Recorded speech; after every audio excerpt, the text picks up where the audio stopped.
बुज़दिल दुश्मन भारत एक बार फिर खित्ते के अमन और इस्तेहकाम को तहबाला करने लगा। मोदी सरकार के सर पर जंगी जुनून सवार है और भारतीय फौज ने एक बार फिर LOC पर सीज फायर मुआहदे की खिलाफ वर्जी करते हुए बिला इश्तियाल फायरिंग और गोलाबारी की। ISPR के मुताबिक भारतीय फौज ने बटल, करेला, शाहकोट, बाग, तत्तापानी और बागसर सेक्टर्स पर बिला इश्तियाल फायरिंग और गोलाबारी की। इस दौरान दुश्मन की फोर्सेज ने सिविलियन आबादी को भी निशाना बनाया।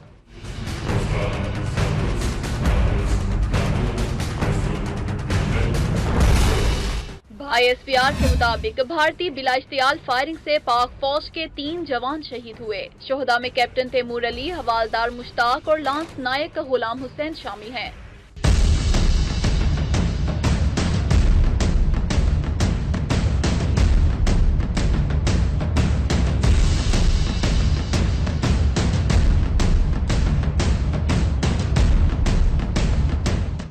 इस दौरान पाक फौज ने भी बुज़दिल दुश्मन को भरपूर जवाब दिया। पाक फौज की जवाबी फायरिंग में 7 भारतीय फौजी हलाक हुए। पाक फौज ने भारतीय फौज